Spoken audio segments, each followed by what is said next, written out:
glad that everybody's here, one and all.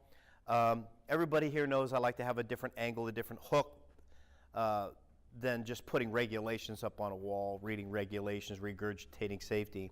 What's the fun in that, right? I mean, pretty much everybody here is pretty seasoned. I mean, if you have 10 years plus in the field, you can't help but to know how important safety is. And not only in work, but at home. I mean, the same laws of physics apply in both areas. And I wanted to hit this at an angle because my background in psychology, I've talked to a lot of people about what are we afraid of. Now, and this comes from Marianne Williamson, what she says is our deepest fear is not that we are inadequate. Our deepest fear is that we are powerful beyond measure. It is our light, not our darkness, that most frightens us. You know, what are we really afraid of when all things are dark? What is it that we're really afraid of? Are we afraid of failure? Are we afraid of monsters? You know, still to this day, there are some people that think that monsters exist. You know, I've checked high and low. I've done a lot of research on this, and quite honestly, I'm going to expose you to some things that I did as an investigator that, you know, I had this little box in here, recorder, and what I would do is I'd turn it on box, which means it didn't start recording until I started talking. And I would say test, and that would start it recording, and then I'd start taking measurements, and at the end of the day, I would then type up my report based upon what the box was, so I didn't have to take any notes. Well, amazingly enough, I found some really interesting things on that tape when the only person that was in this house was me. Now, has anybody ever heard of an EVP? Electronic voice phenomenon. There's a lot of ghost shows that are on that talk about EVPs. Well, I'm going to show you a couple EVPs that you got to look at and go, wow, that was pretty odd. And I know that they're real because I took them. Interesting things, right? Vampires, werewolves, zombies, Bigfoot. Are these things real? I'm going to show you a little bit of a history of things. And once again, this is based upon my observations. You may, at the end of this, still disagree about monsters and ghosts. But one thing's for sure, when we take a look at the statistics, no one can debate the fact of one thing that I'm going to give you that is absolutely true. So when I started taking a look at putting this program together, you have to start, you know, the titles are Monsters Real. The definition of monster, any creature usually found in legend or horror fiction that is often hideous and may produce fear or physical harm by its appearance and or actions. And I've seen a couple bouncers at discotheques back in the 70s that look like that. I'm kind of aging myself when I say discotheques. You went to the disco, right? Oh yeah, all the time, yeah. The word monster derives from the Latin word monstrum, an aberrant occurrence, usually biological, that is taken as a sign that something was wrong within the natural order of things. Now, knowing that I'm a safety geek, that's why I underlined that last piece, a sign that something was wrong within the natural order of things, or the things that we like to be in orderly fashion at work. And when something goes wrong, then we go, oh, okay, this isn't the way it's supposed to be, especially if there's an injury or an accident or, God forbid, a fatality. You know, believe it or not, there are some people, there's some conspiracists that still think that the world is flat. Even though we have all the science to prove that it's not flat, there's still some people who go, well, they just don't want you to know. And I found that out while I was doing some research, and it doesn't take a rocket scientist to figure out there's some people that just like to keep the ball rolling. Well, there was a day where we thought the world was flat, and then when you got to the edge, you'd fall off, and horrible things would happen to you on your ship. There were all these monsters, and I tell you what, when you start thinking about monsters and what they can do, that's the reason why the books are always so better than the movie, because while you're reading a book, a horror book, you can make the monsters look exactly what you want them to look. You make them as big and as hideous as you want. But in the movie, you're kind of looking at it, it pretty much tells you what it is. But in your mind, you can make these things horrific, bigger than life. And they did that back then. I mean, it's a wonder anybody wanted to even go on the ocean thinking that there'd be monsters out there. You know, I don't even know what I came across this picture right here. I mean, you start to take a look at stuff and go, okay, half human, half monster. And then you keep going even further. The day of reckoning is upon us. My brothers, what is life if not to die a glorious death? Fear not, for tonight we drink in the halls of Valhalla. Roll, awaken, and welcome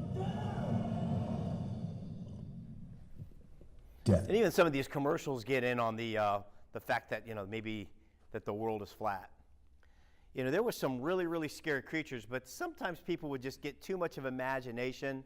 They came up with creatures that, that one doesn't look too scary, kind of a little bit of an elephant. So what scared you when you were a kid? What kind of a monster scared you? Did you have anything, was there anything that went bump in the night or anything that was under your bed that you thought was going to get you? Nope. No, not at all? I'll tell you what. What's that? Nothing but spiders. Spiders, yeah. I tell you what horrified me for a couple years is this creature right there.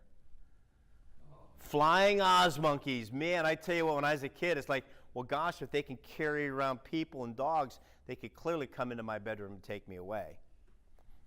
So let's talk about ghosts. Are ghosts real? Now if you take a poll, there will be some people that say yes and some people that will say no. Most people that are scientific will look and go, where's the scientific proof? And you would be led to believe that there's actually scientific proof. But the science may show kind of an anomaly on magnetics and different things, but there's some people who go, I have actually experienced it.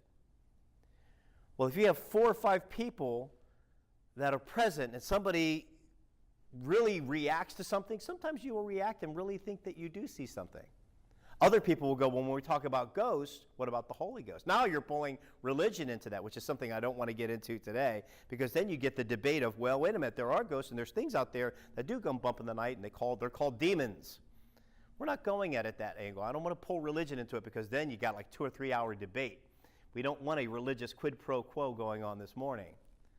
But ghosts, the things that they do. When my son was really young and I was talking to him about monsters and not being, I said, are you afraid of monsters? He goes, no, Dad. Because everything that we talk about that's biological, when it dies, it leaves remains. I mean, that's how we know the dinosaurs existed, because he dug them up, found their skeletons. And that's what he used to me. I goes, do you believe in ghosts? He goes, no, Dad. I goes, why? He goes, Dad, I haven't found a ghost skeleton yet.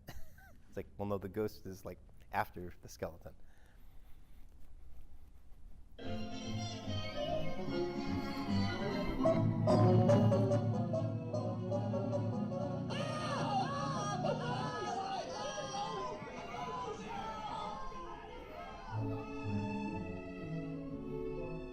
Gosh, I wish people wouldn't be scared of me.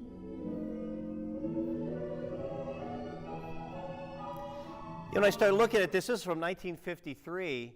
And I remember, then it came 1963, and then they started changing the themes as they went along. I mean, who didn't want to be Casper's friend, right?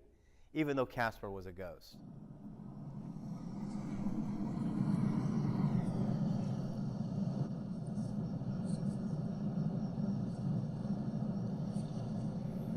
Then came Poltergeist.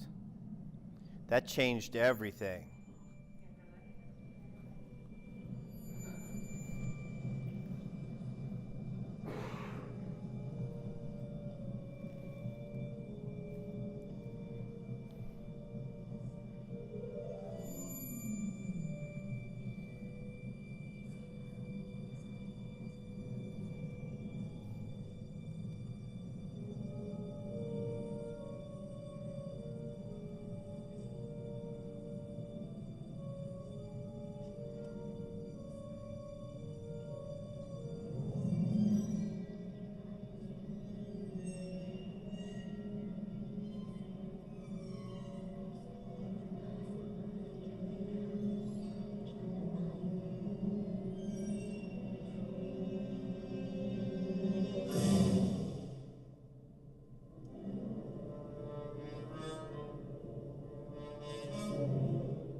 Boy, that was spooky, wasn't it? And then they went to the one room where the people that never really have actually witnessed seeing something moving around from ghosts, they were educated there, weren't they? Well, I guess I should warn you that we keep the room locked out from the rest of the house. Robbie's sleeping with us now, and Dana, well, she spends a lot of time with Fred. Well, how many disturbances have you recorded in the room? We don't go in the room anymore. Mr. Freeland, we'll record any psychotronic energy or event.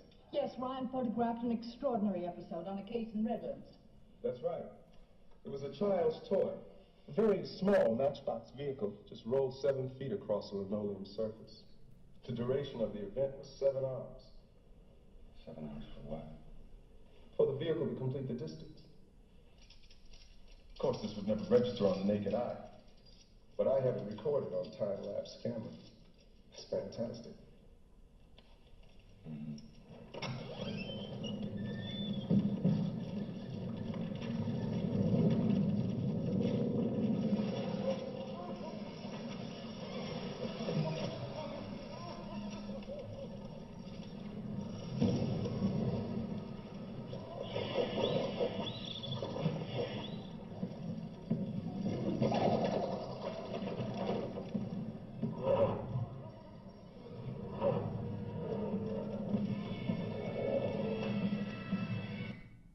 Boy, that was pretty scary, wasn't it? They realized that, they have to keep doing one thing bigger and bigger and bigger and bigger and making it really scary for you.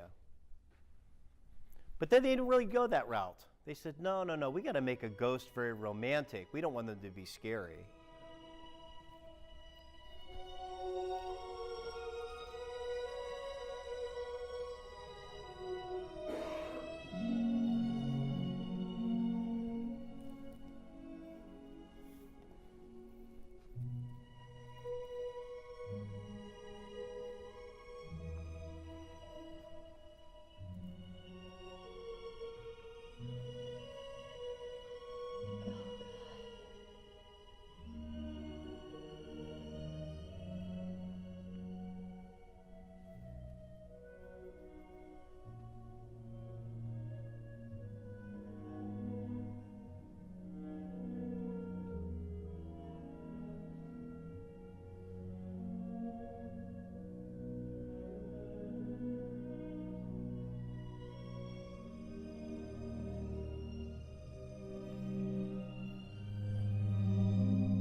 Wait for a second.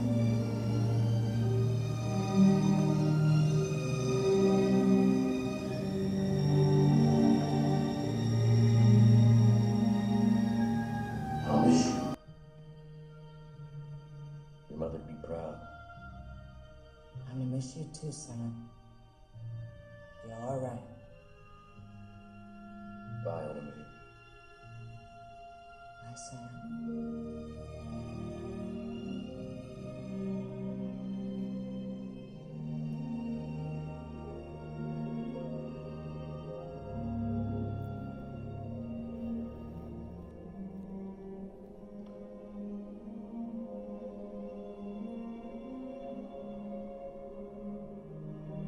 I love you, Mother.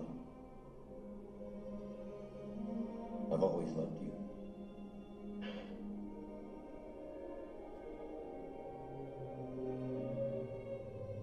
Ditto.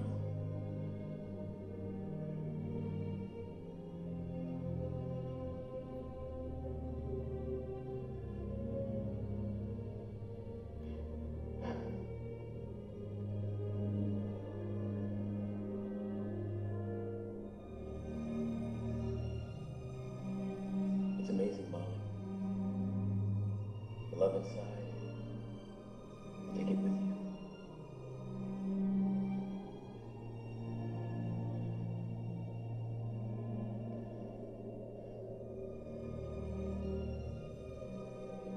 See ya.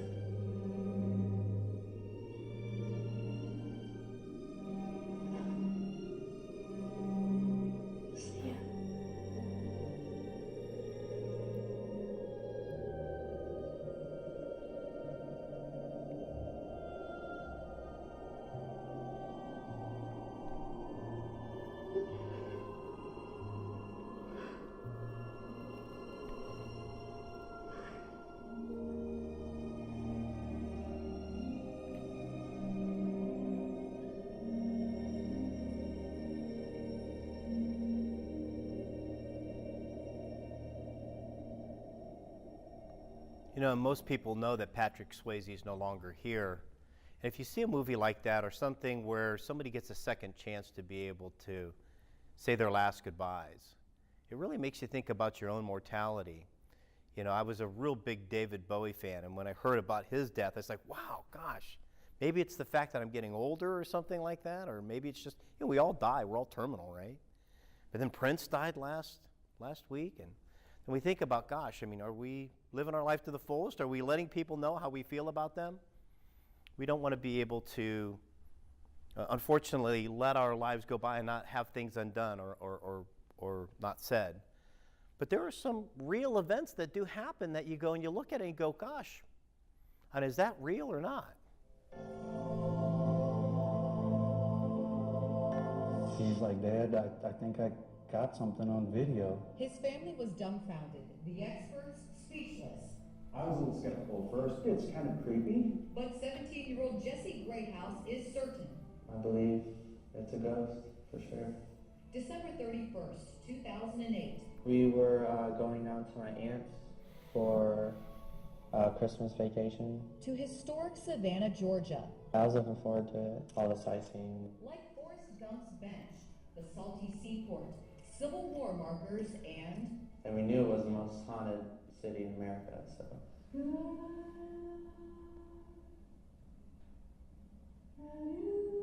They toured legendary Colonial Park Cemetery, established in 1750 with over 9,000 graves, including a mass grave for victims of yellow fever. My mom gave me a video camera and was like, you know, film whatever you want. Jesse zoomed in and out on various tombstones, and then he saw something strange. And out of the corner of the camera, this kid caught my eye. He says a child running after a shadowy woman. Couldn't even see her face, so I just focused on this kid. He says the figure suddenly jumped onto a tree. Moments later, it dropped and disappeared. Hold on. I was stunned for sure. Many people have tried to prove ghosts exist using all sorts of technology. The problem with technology is it can be manipulated. But Jesse says he didn't do any of that. He had a basic camera that he could barely operate. Was it faked? No, I don't know anybody that can make it look as real as it does. Back home in Akron, Jesse's family watched it repeatedly. I studied it for like hours. They all believe it's supernatural. The clothes are definitely dated, like Civil War or something like that. And then it's totally not human. Separating human from horrific is Creature Core's specialty. Robert Kurtzman's award-winning company in Crestline, Ohio, creates visual effects, makeup, and 3D animation for blockbuster movies like Misery, Hostel, Dusk Till Dawn, and Evil Dead. Well, we watched the video, and it was rather creepy looking, you know, because it really looks like a little kid running across the screen. It looks like he pops up into the tree and falls down. Back it up. The Creature Core experts analyzed the video for nearly 2 hours. Gut feeling is I don't think they actually faked this. I definitely don't think it's fake. No special effects, but is it a ghost? I don't think there's nearly enough information in that particular video to either say it's a ghost or to debunk it. They wish Jesse had looked for the boy, investigated the tree, and talked to people on the path. I wish that they would have continued, because he said the whoa, he thought he saw something. So whenever you get that shot of the ghost coming down the stairs, keep it running. Don't turn it off and run away. But Jesse says the proof is there. His father even spent 2 years getting a copyright on the ghostly video. They gave us permission to air it, but have an attorney ready if people try to steal it. It's the greatest ghost video that I've ever seen. What's on that video is real. In Akron, Suzanne Stratford, Fox 8 News. That was in Akron, Ohio. That's about, you know, the next town over. But looked pretty good, didn't it? Could you see it back there? See a little kid running around, you know, hop up into the tree and then fall down out of it. About 3 years later after that, they showed a video of what happened. It was actually a little boy that the dad said, go get my coat. He left it up in the tree, and he jumped up, grabbed the coat, and pulled it down, and that's what it looked like fell out of the tree. It was actually a little boy. But, you know, we want to believe in ghosts. We want to believe in the supernatural. You know, we look at that and go, gosh, what if, right? Maybe there's some type of proof for life after death or whatever it is, or just the macabre of watching ghosts. The next thing is called electronic voice phenomenon, and you can hear this in many different places. And I'm very skeptical of using anybody's electronic voice phenomenon. Quite honestly, I didn't believe in EVP until I actually recorded some by accident. As I'm recording and typing something down, I hear another voice in there. Now, once again, you'll hear background noise, but you'll also hear a woman's distinct voice say, "He's coming for me, please help me." And I had somebody record it, and you can hear it over and over and over. You got to listen fairly closely to it, though. Listen again. You hear it? He's coming for me.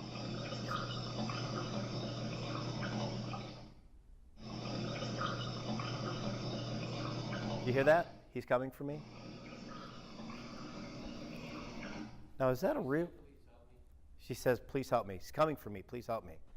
But is that really a woman's voice, or is it just the way that it came across with the recording? The other one is, "If you're lax in your faith, you live with your fears." Sounds like a man saying, "If you're lax in your faith, you live with your fears." Now, there was only me and my recorder in this house, nobody else. Did you hear it? If you're lax in your faith, you live with your fears.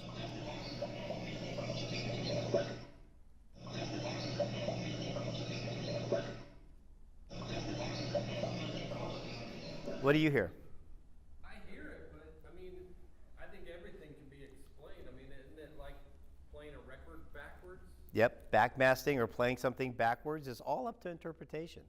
So who cares if you heard something? I could actually lead you to believe that's something. So scientifically, these things can be explained.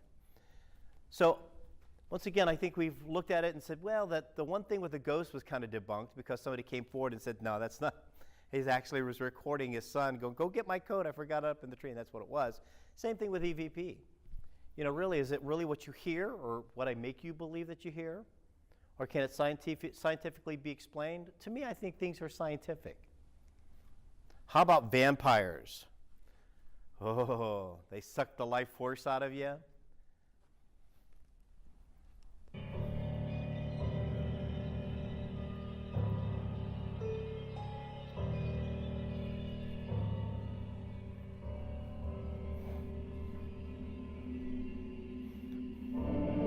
Nosferatu.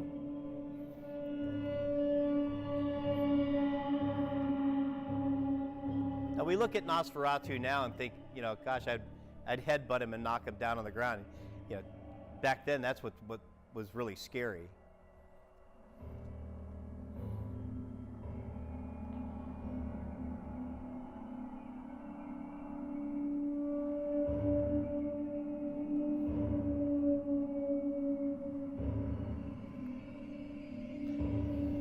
I had an Uncle Pete that kind of looked like that guy.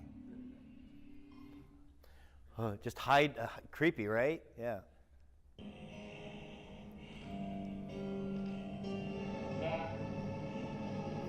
Welcome to Fright Night.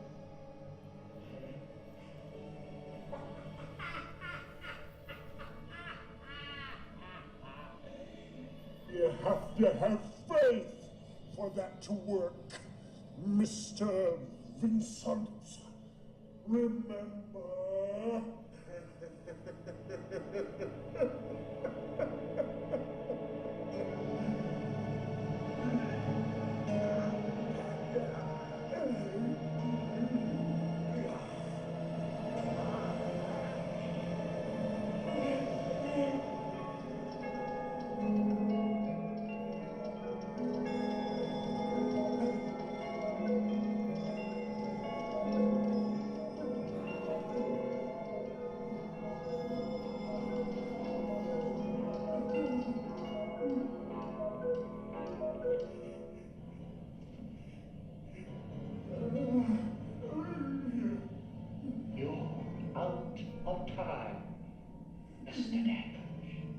Look over your shoulder.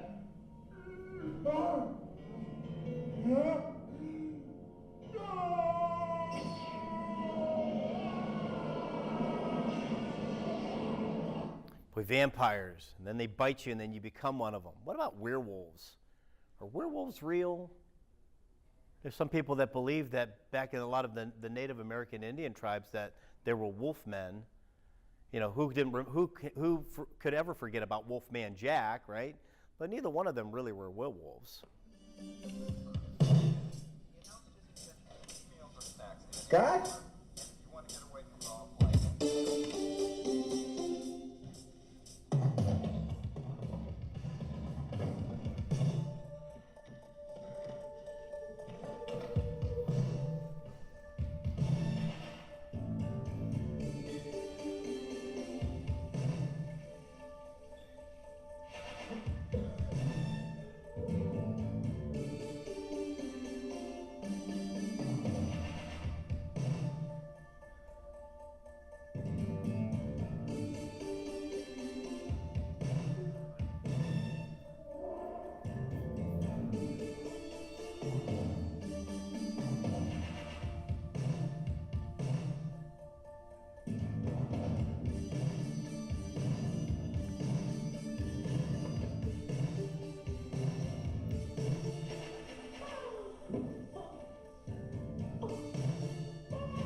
No, Dad. No, I'm doing something in here. All set. You may be surprised. Whatever it is, son, you can tell me. I'll understand. No, Dad. No, not this time. Scott Howard, this is your father speaking. Now open this door right this minute. Okay, Dad. You asked for it.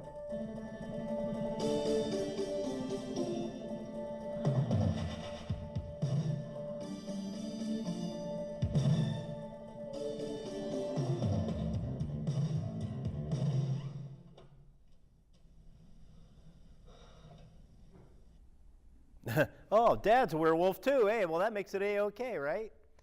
What about zombies? I mean, biologically, once something's dead, doesn't it rot and eventually isn't going to break away just like anything else? Who could ever forget this show?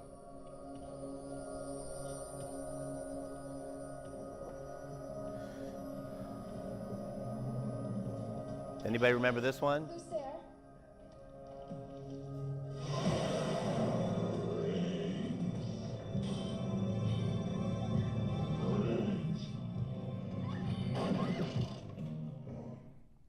Oh, zombies coming after you, right? What about Bigfoot? Is Bigfoot a monster? I mean, is he classified under the definition of monster, not in the order of things? You know, really one of the footage that they showed was in 1967 where they got this footage right there. But is there such a thing as Bigfoot? But I tell you what, they got a lot of TV shows out there that want to make you believe that Bigfoot is there. But if Bigfoot exists, there isn't just one of them. There'd have to be big feet out there, right? Where they'd have babies, and eventually you would, just like dinosaurs, you'd find a Bigfoot skeleton. So, what are we really afraid of? What scared you as a child or now as an adult? Some people say taxes. That scares you. Taxes. What scares you as an adult? What's your biggest fear? No, I don't have one. You don't have any fears? Spiders? Okay. Arachnophobia? What scares you guys? Say that again. Spiders? Snakes? Kids scare you? Okay. Raising kids? Yeah, that scares you. Well, I mean, you have certain fears of wanting to be able to provide for them. But when you really ask people, what really scares you, not too many things come to mind. They watch certain movies and think, okay, well, they'll get pulled in and maybe be afraid of that. But when you really think about it, what is there really to be afraid of? Over the last 2 years, I've looked all over the place, done a lot of research, and I've actually been to 14 autopsies myself. Been there, and I mean, I haven't cut on any bodies, thank God, but been there and watched it. I mean, you realize how fragile the human body is in these autopsies. Out of all the investigative work that I've done, I've not found a death certificate that said cause of death by monster attack, cause of death by zombie, vampire, Bigfoot, or ghost. You won't find it. Now some people go, oh, maybe they got scared to death, had a heart attack because they saw a ghost. Yeah, something like that would probably pop up someplace. But I haven't found it. So, the statistics really talk for themselves. So the real goal of this program is to really take a look at what are the real monsters. And I have a 30-year-old daughter and a 15-year-old son. At a very young age, I told them there's no such things as vampires, werewolves, ghosts. There are no such things as monsters, as these creatures. But there are such things as monsters, or the things that we create that hurt ourselves, or what other people can do. See, the real monsters are the bad things that people do, are when it comes to safety, the shortcuts, the snap decisions, and complacency errors that lead to not following the order of things like a monstrum. When we'll look at worker fatalities, and this is probably one of the biggest indicators of monsters. There were 4,679 workers that died on the job in 2015. And when we take a look at what caused their death, most, if not all of them, went to the fatal four, what OSHA calls the focus four, which are falls. Falls were really big in the construction industry, and you guys fall under construction industry of what you do. They were caught between. There was trenches, or maybe standing in the way of something and something crushed somebody. They were struck by something falling out of the sky, or somebody, striking the person, or God forbid, you're out on the roadway and a car hits you. And then last but not least, electrocutions. Because people had little, minimal, or no comprehension of electricity. And electricity doesn't care who you are, man, woman, what the color of your skin is. It's very lazy. And all it wants to do is find its path to ground. If you see an electrical arc, it's probably the closest thing. An arc blast is the closest thing to what a real ghost or what a real monster looks like. Of something that can kill you, injure you, disfigure you. Dr. David Michaels, the Assistant Secretary of Labor for Occupational Safety and Health, said making a living shouldn't have to cost you your life. Workplace fatalities, injuries, and illnesses are preventable. Safe jobs happen because of employers making the choice to fulfill their responsibility and protect their workers. But it's got to be greater than that. We have to make sure that we are our brother's keeper. We apply safety at work so that these monsters don't take or injure us or a coworker. A freak accident at a construction site today involved a very common construction tool, something you probably have in your own kitchen. CBS 2's Steve Langford reports on a simple delivery that turned tragic. The truck carrying a load of sheetrock still at the construction site in Jersey City, hours after the truck's operator died right beside his rig, listed as belonging to Living Right Trucking, Inc. The words "owned by God" added to the side of the truck. 58-year-old Gary Anderson of Somerdale, New Jersey, killed as he was delivering the sheetrock when a tape measure fell off a construction worker's belt 50 stories above, bounced off a piece of equipment near the ground, then struck the truck driver in the head. Police say Anderson was not wearing a safety helmet. Yeah, it's a little crazy. We don't know what's going to happen ever. Just come in one day and it could be your last. Juan Bonilla works construction at a site nearby and says a safety helmet would have made all the difference. Yeah, absolutely. I think he would have been hurt maybe in the hospital, but it would have probably saved a life. One worker here who didn't want to go on camera told me the victim, apparently a very religious man, was in the middle of telling a story and uttered the words, "God is good," the moment right before he was hit and killed. OSHA is investigating the accident, which happened just a few feet from the entrance to a PATH station. It's very scary. I had no idea that something so small would do so much damage. Neither the trucking firm nor the construction company would comment on the bizarre tragedy. In Jersey City, Steve Langford, CBS 2 News. What a freak accident, right? What a freak accident. All of a sudden you're there and all of a sudden a tape measure falls out. You're not expecting it to happen. But we all know that most, if not all, construction sites are hard hat areas with eye protection. talking about arc blast. We sometimes forget that if we're around electrical panels and there's an arc over, or God forbid an arc blast, which is it's like a bomb going off. Temperatures in an arc fault reach 30 to 35,000 degrees Fahrenheit. In a blast, shrapnel is exploded out. They found pieces of the shrapnel in people's embedded in their teeth, penetrating the skin and burying into the bone. I mean, that's hotter than the sun's photosphere. But yet you have people that are not qualified to work around, or people that are qualified that take shortcuts and suffer one of these catastrophic events. And this has been slowed down. Now, this is a mannequin that has FR clothing to show the abilities of what FR clothing can do, but any form of skin that's exposed is going to be burnt pretty bad. The FR clothing tries to get your burn down to a second-degree burn. But when we're looking at monsters, if we're looking at ghosts, that's the real monster. It's the shortcuts, the snap decisions, and or complacency errors that people make thinking it's never going to happen to them. And in the electricians and line workers that I talk to that have experienced it, they've told me that I never thought that was going to happen. And that happens within a split second. You can't get out of the way of it. That energy comes out so quickly. Most people say that it took them 3 or 4 seconds after the event to realize that something happened.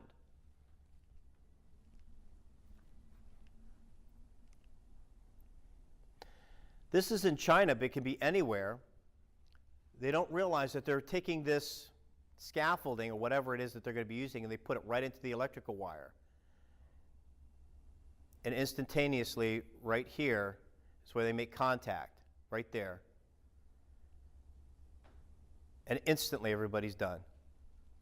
When we are operating machinery or working around energized lines, we have to stay back at least 10 feet from any form of an energized line.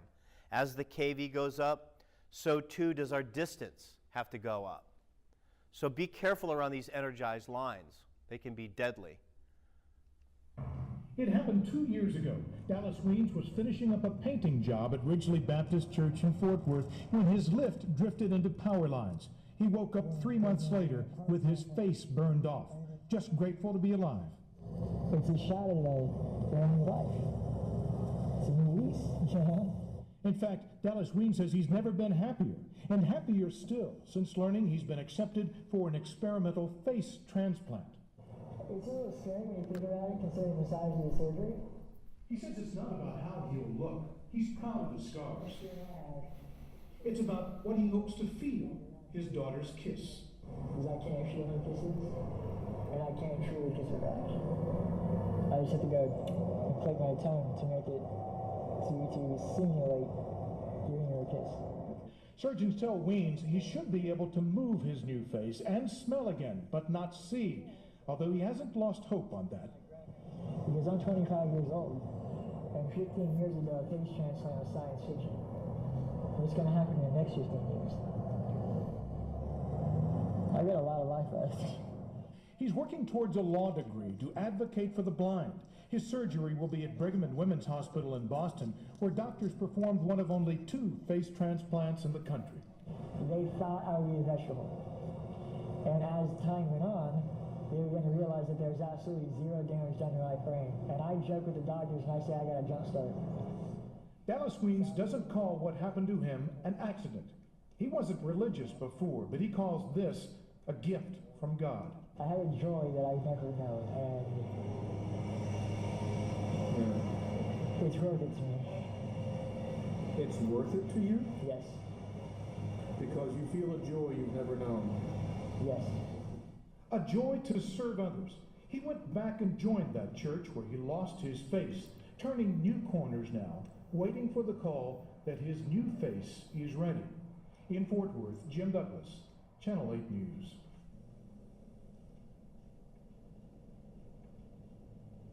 To me, the face feels natural. It feels as if it's become my own. I have seen my daughter. I actually got to see her last week, and she had come up to see me. And she was amazed.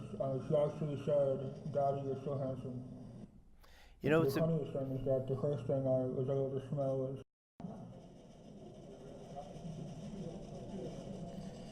you know, that was pretty much close to his surgery, and the swelling went down, and now he can talk better.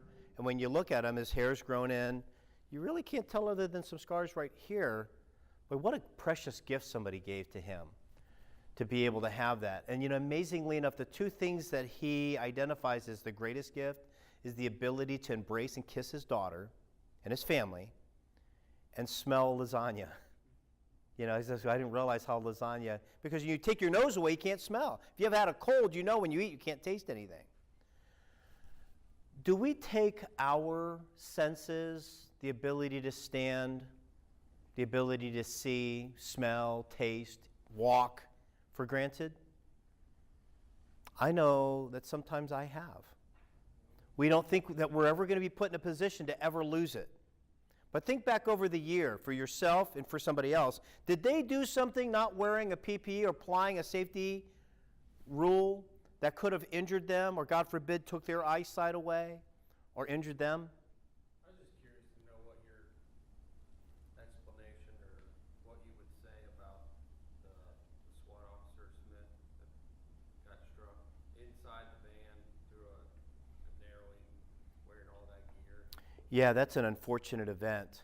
You know, I lost a very close friend in Massillon, Ohio, and I won't get too deep off the beaten path, Eric. And there was a shootout, and when he pulled it, he realized he pulled his cruiser in a bad situation. And once the guy went to shoot towards his cruiser, he leaned over, exposing his buttocks. And the round went right through the door into his buttocks and all the way up and hit his heart. Now, they couldn't actually find where they weren't expecting there to be a bullet wound in the buttocks, but they were looking him up and down, couldn't find it. They thought it hit him like here or something.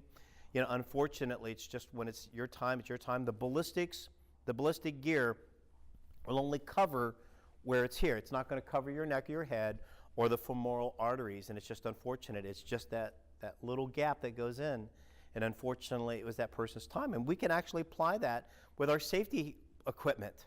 You know, your hard hat doesn't actually protect other pieces. That's why we have to put eye protection, maybe a face shield, the reflectability, our work gloves, all the way down to our work boots. But even then. I mean, so do you think they'll go back and try to relook and maybe replan how they I'm sure.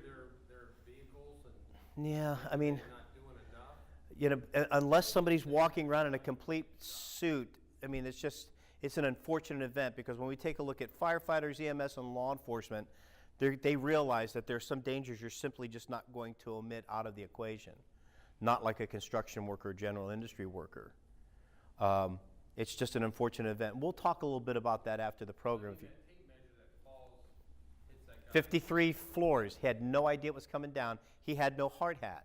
If he wore a hard hat, would that have helped him? Would he have survived? Maybe. Maybe. It's correct. Yeah, that's what we really want to do, is increase the chances. And in some of these instances, if you're wearing eye protection and you have something thrown in, it will definitely save your eyes. You know, I showed you the video of me shooting eye protection at 50 feet. Remember the lens? And I have it right here in my bag at 50 feet, and all it did was create a dimple in the lens, never penetrated it. So, I mean, the protection can't help you unless we wear it.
How do we stop these fatal four?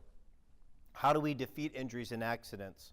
When we look at the fatal four with electrocutions, what are you involved with that you use that's electrical? Breakers. Okay, breakers, and making sure that you understand, that if you're going to be working on something, when you shut that breaker off, do you lock and tag that breaker off so nobody can come in and re-energize it while you're working on it? See, that leads to a lot of injuries and death. What about extension cords? What can go wrong with an extension cord? The ground plug can be broken or removed. You could look at the wire and see that, you can see that there's stripped on it. You got to take it out of service. You are the best person to look at that.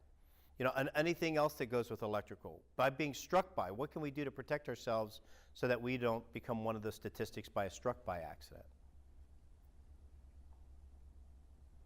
A struck by can be anything falling out of the sky, sideways, or vehicles that are going to hit you on the roadway.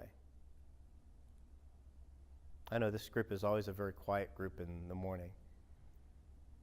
You get the gist, right? Prepare your plan of action. Make sure you have a meeting with your group. Have a tailgate meeting.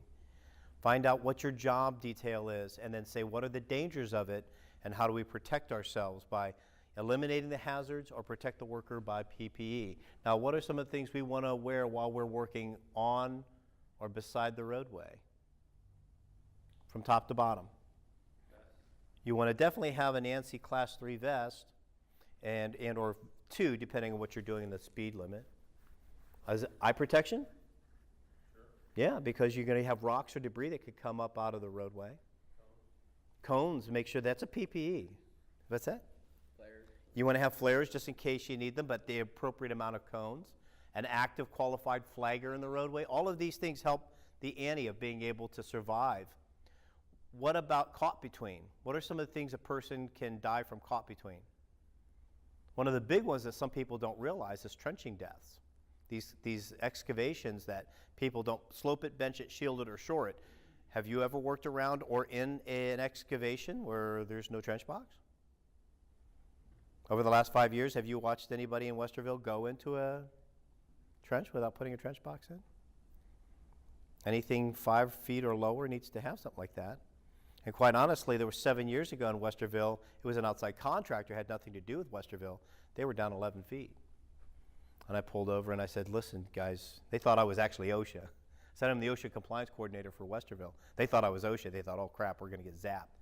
I says, your box is over there. Let me help you get it. No, we know. Thanks for calling us out. They put it back in there. But you get the gist. If we're going to be working in these environments, we need to be able to perform a job safety analysis. It's a very simple thing. It takes about 4 or 5 minutes to do before you go out and work. What's the weather going to be today? Okay, what is it? Do you know? Nope.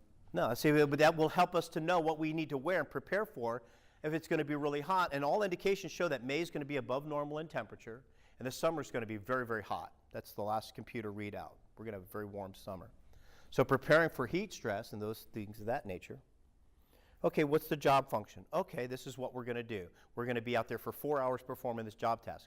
What are the dangers of that job? Oh, well, this could happen, this could happen, this could happen. Okay, how do we protect ourselves? And that 4 or 5 minutes, if everybody's on the same page through a job safety analysis, you can eliminate those things because everybody understands what their role is.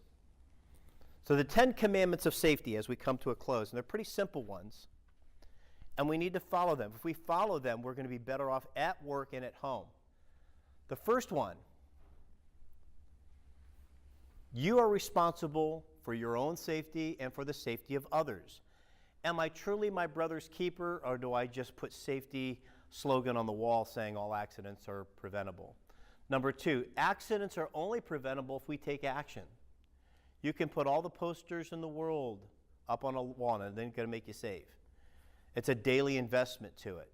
Number 3, don't take shortcuts. Always follow the safety rules. They were put there for a reason. Number 4, if you're not trained, don't do it. And this is a big one last year in the municipals. People doing certain things, operating machinery, and they clearly were not trained to do it. And don't be afraid to say, I will be more than happy to do that work task, but give me the qualifications and the training to do it. Number 5, assess the risk and do your job safety analysis. It takes 4 or 5 minutes. Number 6, use the right tools and equipment and use them in the right way. And if the square block doesn't fit in the round hole, don't get a bigger hammer to bust it in there, okay? Number 7, manual handling, manage the lift. This is a big injury. Slip, trips, falls, #1 injury reported for worker claims. And overexertion injuries, neuromuscular skeletal disorders are number 2. So make sure you lift smart, and if it's too heavy, get a helper or get a dolly. 8, always wear the appropriate personal protective equipment. It was provided to you free of charge, but it can't help you if you don't wear it. Number 9, practice good housekeeping. And it's not just keeping things clean. Look at where you're storing and stacking things. When you go back to your job location, look around. Look for a slip, trip, fall. You'll find them. They're there. But we kind of go on autopilot and just don't think about these things. But if you walk around and get your situational awareness, turn that volume switch up on there, you'll see it. And number 10, safety is not a one-time commitment. Apply safety at work and at home on a daily basis so that we don't have to become a statistic. We don't have to create our own monster. You know, the one thing that I didn't say because it would have been rude, but when you take a look at Dallas Waynes, before the faceplant you had to look at it and go, my God, you know, what a horrific event that was for him. So thank you so much for allowing me to share this perspective, this short program. And I will see you next month, so stay safe.